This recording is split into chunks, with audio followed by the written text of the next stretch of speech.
علیکم، میں امداد سمرو۔ آج مجھے ندیم افضل چند کا مختارہ یاد آ رہا ہے، مختاریہ، کیونکہ بات بہت بڑھ گئی ہے، گل ود گئی ہے۔ آج اسلام آباد میں دو بڑے ایشوز ہوئے، بڑے ایونٹ ہوئے۔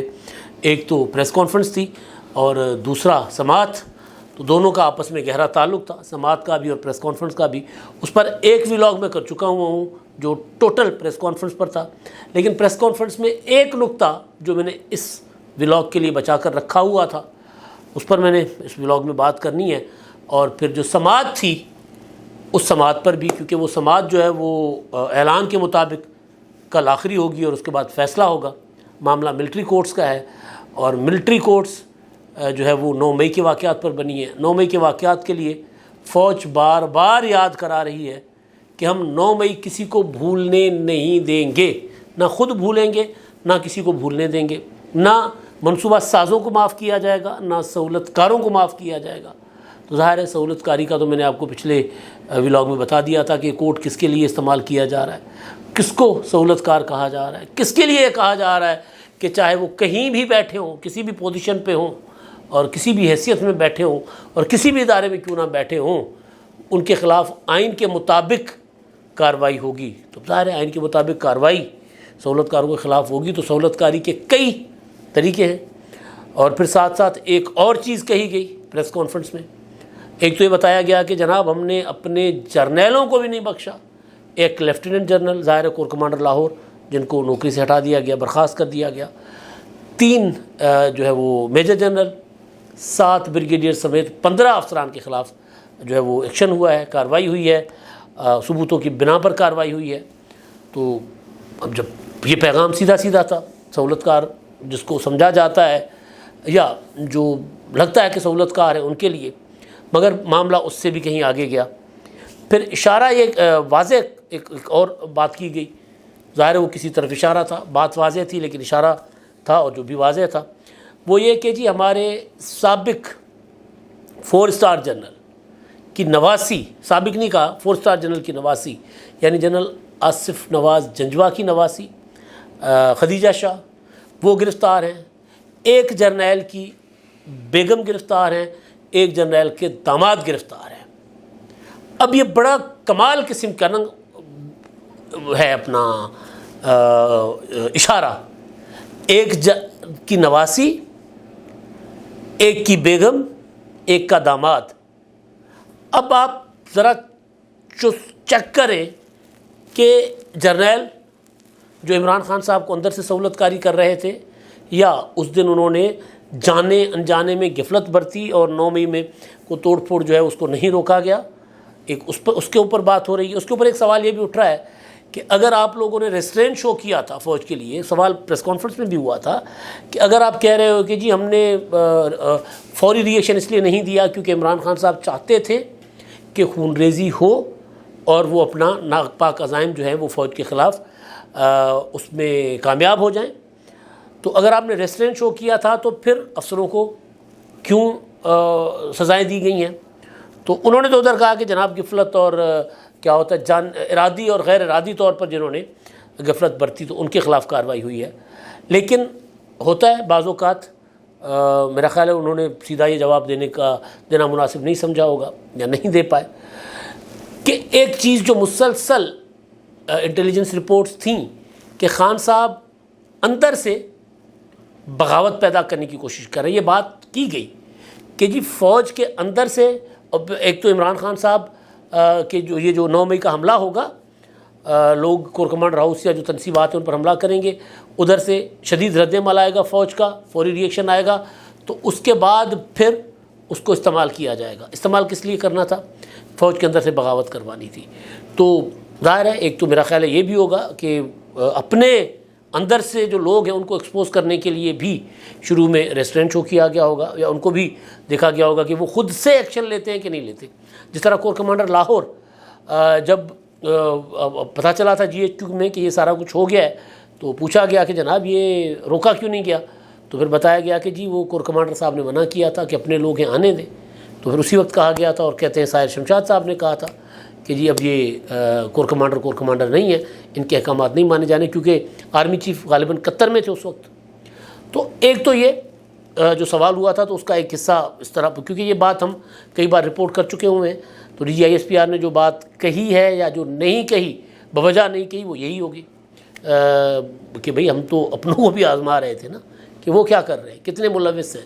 بعض اوقات ہوتا ہے کہ بھائی جال تو صرف ان کے لیے نہیں ہوتا نا جو باہر سے آ رہے ہیں، اندر کے لیے، اندر والوں کے لیے بھی ہوتا ہے، تو اندر والوں کے لیے بھی جو ہے وہ ایک طرح سے تھا کہ بھی وہ بھی ان کو بھی تو ایکسپوز ہونے دیں نا، ورنہ پھر یہ کارروائی کیسے ہوتی، جن کو جو 15 کے قریب افسران بتائے جا رہے ہیں، باقی اور بھی بہت سے ہیں، یہ تو بھی پہلی قسط دی گئی تھی نا۔ تو اچھا، اب وہ بیگمات والا قصہ میں آپ کو بعد میں سناتا ہوں، پہلے ذرا جو آج ہوا اسلام آباد میں، چیف جسٹس صاحب نے جب سماعت شروع کی 7 رکنی بینچ نے، تو اس وقت اٹارنی جنرل نے اعتراض کر لیا منصور علی شاہ صاحب پر، بہت باوقار جج ہیں، انہوں نے شروع میں بھی کہا تھا کہ یہ ایک پٹیشنر جواد خواجہ صاحب جو ہیں، جب 7 رکنی بینچ بنا تھا تو انہوں نے سماعت سے پہلے سب وکلاء کے سامنے، فریقین کے سامنے ایک بات رکھی کہ جی میں جو ہے رشتہ دار ہوں جسٹس جواد خواجہ صاحب کا جو پٹیشنر ہیں، اگر کسی کو میری ذات پر اعتراض ہے تو میں بینچ سے الگ ہونے کو تیار ہوں۔ تو سب نے کہا کہ جی نہیں، کوئی اعتراض نہیں ہے۔ ظاہر ہے منصور علی شاہ صاحب باوقار آدمی ہیں، ان پر اعتراض اس طرح سمجھ نہیں آ رہا تھا کہ جی وہ اگر خود کہہ رہے ہیں، والنٹیئر کر رہے ہیں، تو ایسا بھی کبھی کوئی کرتا ہے۔ بازار علی اکبر نقوی صاحب کے لیے کہا گیا کہ جی ان کو ہٹائیں، وہ بیٹھے ہوئے۔ اعجاز الحسن صاحب کو کہا گیا کہ ان کو بینچ کا ایسا نہ بنائے، بیٹھے رہے، بار بار بیٹھے رہے، بار بار اعتراض ہوتا ہے، بار بار بیٹھے رہتے۔ وقار کوئی چیز ہوتی ہے ظاہر ہے، تو انہوں نے آفر کیا، کسی نے اس پر اعتراض نہیں کیا، بیٹھے رہے۔ لیکن آج بہرحال اٹارنی جنرل کو پتہ نہیں کیا ہو گیا، کیونکہ نئی حکمت عملی کے ساتھ حکومت، اور پھر ظاہر فروغ نسیم صاحب آپ کو پتہ ہے وہ کہاں سے آتے ہیں، فروغ نسیم صاحب وغیرہ جو آگے چل کر وہ کل کی سماعت میں شاید وہ بھی آئیں۔ تو بہرحال اٹارنی جنرل صاحب جو ہیں انہوں نے اپنا اعتراض کر دیا کہ جی منصور علی شاہ صاحب پر اعتراض ہے، تو وہ باوقار طریقے سے چلے گئے، ٹھیک ہے جی آپ کو اعتراض ہے، میں بینچ کا ایسا نہیں بنتا۔ چیف جسٹس صاحب بھی انہوں نے اس وقت تکرار کیا، چیف صاحب نے، انہوں نے کہا یہ کیا طریقہ ہے، آپ کا جب دل کرتا ہے آپ کسی نہ کسی جج کے اوپر انگلی اٹھا دیتے ہیں، آپ عدالت کو متنازع بناتے ہیں، آپ عدالت کو بدنام کرتے ہیں، ججوں کو بدنام کرتے ہیں، تو یہ کوئی طریقہ نہیں ہے۔ تو لیکن بہرحال منصور علی شاہ صاحب چلے گئے، اور اس کے بعد پھر چیف جسٹس صاحب نے سماعت کی، دلائل شلائل ہوئے ملٹری کورٹس کے معاملے پر۔ چیف جسٹس صاحب نے کہا کہ میں امید کرتا ہوں کہ جب تک پٹیشنز کا فیصلہ نہیں ہو جاتا تب تک ملٹری کورٹس میں جو ٹرائل ہے وہ نہیں ہوگا سویلینز کا۔ تو اب یہ امید کرنا، حالانکہ چیف جسٹس صاحب کے سامنے مدعا بالکل کلیئر تھا، کہا گیا ان کو، پٹیشنرز کی طرف سے استدعا کی گئی، کہا کیا جا سکتا ہے، چیف جسٹس صاحب کو درخواست ہی کی جاتی ہے۔ پٹیشنرز نے ان کے سامنے درخواست رکھی کہ جناب آپ جب تک فیصلہ ہو تب تک اسٹے آرڈر جاری کر دیں۔ قانون کو اسٹے دے دیا چیف صاحب نے 1 منٹ سے پہلے، یہاں اسٹے نہیں دے رہے تھے، نہیں دیا۔ اگر اسٹے مطلب قانون کو بھی اسٹے نہیں بنتا، جس کی وجہ سے جسٹس قاضی فیصل صاحب نے کہا کہ قانون اسٹے پہ نہیں ہو سکتا۔ بھائی قانون یا ہوتا ہے یا نہیں ہوتا، یہ کوئی طریقہ نہیں ہے کہ جی آپ قانون کو اسٹے میں آپ نے رکھا ہوا ہے اور اس کے بعد آپ بینچز بنا کر فیصلے کیے جا رہے ہیں۔ کل کو اگر اس قانون سے اسٹے ختم ہو جائے گا، وہ قانون نافذ العمل ہو جائے گا، تو پھر جو اب تک آپ کرتے آئے ہیں اس کا کیا ہوگا، اس کی کون سی قانونی اور آئینی حیثیت ہوگی، کون بتائے گا۔ تو بہرحال چیف جسٹس صاحب ہیں، ان کی مرضی ہے، تب اسٹے دے دیا تھا، اب اسٹے نہیں دے رہے، نہیں دیا اسٹے۔ لیکن اسٹے نہ دے کر کہتے ہیں کہ جی میں امید کرتا ہوں کہ جب تک ان پٹیشنز کا فیصلہ نہیں ہو جاتا تب تک فوجی عدالتیں سویلینز کا ٹرائل نہیں کریں گی۔ تو سیدھا اسٹے دے دو نا بھائی، مطلب مخمصہ کیا ہے؟ آپ کو لگتا ہے کہ ٹرائل نہیں ہونا چاہیے، اسٹے دے دو۔ آپ کو لگتا ہے ٹرائل ہونا چاہیے، مدعا ختم کر دو۔ مطلب یہ جو عدالت ہے نا، آدھا تیتر آدھا بٹیر شروع سے چلی آ رہی تھی موجودہ چیف جسٹس صاحب کی۔ تو بہرحال یہ معاملہ ہوا، اور اس کے بعد اب کل حتمی اس کی سماعت ہوگی۔ حتمی سماعت میں کیا ہوتا ہے کیا نہیں ہوتا دیکھیں گے، کل پتہ چل جائے گا۔ اور عدالتوں کو روکا جاتا ہے، سویلین اپنا ملٹری کورٹس کو، یا نہیں روکا جاتا، بات کی بات ہے۔ لیکن اس میں جو اہم چیز ہے وہ یہ ہے کہ چیف جسٹس صاحب کی سماعت کے بعد پھر جو پریس کانفرنس ہوتی ہے DGISPR کی، اس میں کہا جاتا ہے کہ ملٹری ٹرائل شروع ہو چکا ہوا ہے سویلینز کا، 102 لوگوں کا ٹرائل شروع ہو چکا ہوا ہے۔ یہ عدالتیں پہلے کی بنی ہوئی ہیں، اسٹینڈنگ کورٹس تھیں، اور اس میں وکلا کو، سویلین وکلا تک کی رسائی حاصل ہے جو سویلین ملزمان ہیں، اور اپیل کا رائٹ سپریم کورٹ میں بھی اور ہائی کورٹ میں بھی اپیل کا حق ان کے پاس ہوگا۔ تو یہ ظاہر ہے ایک طرح سے وہ تھا کہ جی نہیں، عدالتیں تو کام کر رہی ہیں۔ جب عدالتیں پہلے سے کام کر رہی ہیں تو چیف جسٹس صاحب آج کیسے کہہ رہے تھے کہ جی امید کرتا ہوں کہ اپنا ٹرائل نہیں ہوگا؟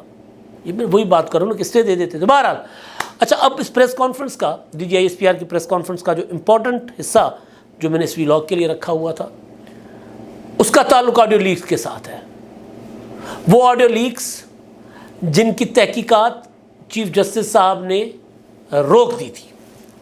میں اکثر ایک گزارش کیا کرتا ہوں، میں کیا گزارش کرتا ہوں، ایک یونیورسل ٹروتھ ہے، میں آپ کے سامنے صرف وہ رکھتا ہوں، وہ یہ کہ چیزیں خلا میں نہیں رہ سکتی، ویکیوم نہیں رہا کرتے، تھوڑی دیر کے لیے ہوتے ہیں۔ جیسے کسی کو پتہ چلا کہ ویکیوم ہے وہ جگہ، یہاں تو بھائی خالی پلاٹ کوئی کسی کا نہیں چھوڑتا، خالی پڑا ہو کنسٹرکشن نہ کروائیں اور ایک سال اس کی جا کے مالکی نہ کریں، دوسرے سال جا کے دیکھیں اب بمبارڈ قسم کا ایک بنگلہ بنا ہوگا اس پر، بعد ملتے رہ جائیں گے۔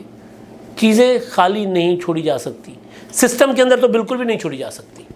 اس لیے میں نے گزارش کئی بار کی کہ عمران خان صاحب اگر ملٹری کورٹ کی طرف تیزی کے ساتھ ان کے معاملات جا رہے ہیں تو اس کی وجہ یہ ہے کہ ہمارا عدالتی نظام کام نہیں کر رہا۔ سلمان اکرم راجہ صاحب نے پوائنٹ تو ویلڈ تھا لیکن گراؤنڈ ریئلٹیز سے بہت دور تھا۔ انہوں نے عدالت میں کہا کہ جی ملٹری کورٹس وہاں ہوتی ہیں جہاں عام عدالتیں کام نہ کر رہی ہوں۔ سلمان اکرم راجہ صاحب مجھ سے زیادہ بہتر سمجھتے ہیں۔ اچھا، میں ملٹری کورٹس کے خلاف ہوں، دوبارہ میں کہہ رہا ہوں، لیکن چیزیں جب خلا میں ہوں تو پھر کچھ نہ کچھ تو گراؤنڈ ریئلٹی پر تو بات ہم کر سکتے ہیں نا، اپنے اصول پر قائم رہتے ہوئے، حقائق جو ہیں زمینی اس پر تو بات ہو سکتی ہے نا۔ تو جب عدالتیں، اینٹی ٹیررسٹ کورٹ ہوں، نیب کی عدالتیں ہوں، اینٹی کرپشن کی عدالتیں ہوں، سول کورٹس ہوں، جب وہ کام نہیں کرتی تو کوئی نہ کوئی اور ان کی جگہ لے لیتا ہے۔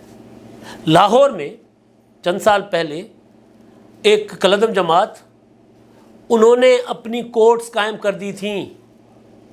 لوگ یہ جو سول میٹرز تھے، یہ جو پراپرٹیز کے میٹرز تھے، ایون طلاقیں تک، فیملی میٹرز، وہ ان عدالتوں میں جا کر، وہ جو عدالتیں قانونی نہیں تھیں، جو جرگہ بھی نہیں تھی، جو عدالتیں تھیں، ان میں جا کر لوگ بیٹھتے تھے، وہاں فیصلے ہوتے تھے تاکہ لوگ نسلوں تک عدالتوں کے چکر نہ کاٹ سکیں۔ کیونکہ کراچی میں ایون ایک زمانے میں جو منگو پیر والا علاقہ تھا، وہاں پر ایک اور کالعدم تنظیم تھی، انہوں نے وہاں پر اپنا سسٹم بنا لیا ہوا تھا۔ تو جب عدالتی سسٹم کام نہیں کرے گا تو کوئی نہ کوئی سسٹم ان کے سامنے آ جائے گا۔ تو سلمان اکرم راجہ صاحب کی یہ بات بالکل سر آنکھوں پر کہ جی جب عدالتیں کام نہیں کرتی تو پھر ملٹری کورٹس بنتی ہیں، تو بالکل ہمارے ہاں عدالتیں کام نہیں کر رہی۔ 9 مئی کے بعد آپ دیکھیں کہ کتنا ایک عدالتوں نے کام کیا ہے۔ عمران خان صاحب گرفتار تو 9 مئی کو ہوتے ہیں، لیکن اس کے بعد عمران خان صاحب کو کتنا ریلیف مل رہا ہوتا ہے۔ سسٹم تھک جاتا ہے عمران خان صاحب کو پرسو کرتے کرتے، عدالت سسٹم کو تھکا رہا ہے، ریٹ آف گورنمنٹ کو تھکا رہی ہے عدالتیں۔ تو بہرحال تو اب معاملہ جو ہوا آج پریس کانفرنس میں، اس میں ملٹری کورٹس کا ذکر ہوا، اور لیکن ساتھ ساتھ ایک اور چیز بھی ہوئی، آڈیو لیکس کے متعلق میں بات کر رہا ہوں۔ جب آڈیو لیکس کمیشن کام کر رہا تھا یا حکومت نے بنا دیا، انہوں نے جسٹس قاضی فائصہ صاحب نے نوٹس کر دیے، 2 سماعتیں ہو گئیں، تیسری سماعت پہ بلکہ دوسری سماعت پہ کام کرنے سے روک دیا، تو پھر پیغام کہیں اور سے آنا ضروری تھا۔ آڈیو لیکس کو چیف جسٹس صاحب نے اپنے ذاتی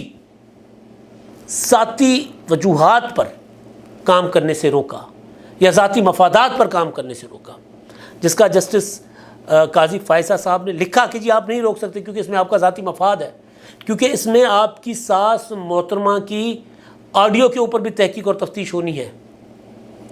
تو جب روکا، جب دوسرے سسٹم کو کام کرنے سے روکا، تو پھر الٹرنیٹ سسٹم جو ویکیوم کی وجہ سے آ جاتا ہے خود بخود، اس نے ایکٹیو ہونا شروع کر دیا ہے۔ جرنیلوں کا ذکر ہوا پریس کانفرنس میں، لیکن پھر ساتھ یہ بھی کہا گیا کہ جی ہماری ایک 4 اسٹار جنرل کی نواسی خدیجہ شاہ، ایک کی بیگم اور ایک کا داماد گرفتار ہے۔ مطلب کیا ہے، پیغام کیا ہے کہ جسٹس سہولت کار کون کر رہے تھے؟ چیف جسٹس صاحب کا خاندان اس معاملے میں مطلب یہ کیا ہوتا ہے، بالکل ایک اوپن سیکریٹ بن چکا ہوا ہے کہ ان کی فیملی عمران خان صاحب کی سہولت کاری کر رہی ہے۔ ان کی اہلیہ ان کی ساس سارا قصہ بتا رہی ہے نا آڈیو میں، وہ جو خواجہ طارق رحیم کی اہلیہ کے ساتھ ان کی گفتگو ہے۔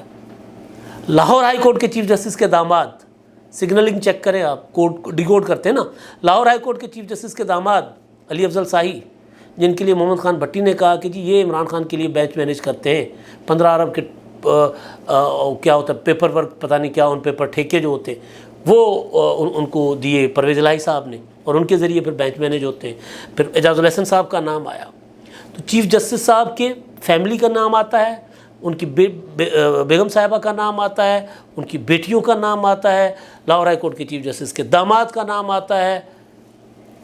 تو یہ پیغام بالکل کلیئر ہے، کیونکہ عمران خان صاحب نے 25 مئی کے دھرنوں کے لانگ مارچ سے پہلے گزشتہ برس کہا تھا، ان کی ایک تقریر سامنے ہے، انہوں نے جج صاحبان کی طرف اشارہ کر کے، جرنیل صاحبان کو کہہ کر، بیوروکریسی کا نام لے کر کہا تھا، کسی افسر کا نہیں لیکن جنرلائز کر کے، کہ آپ کے بیوی بچے بھی ہمارے لانگ مارچ میں ہوں گے، آپ کس کس پر تشدد کریں گے۔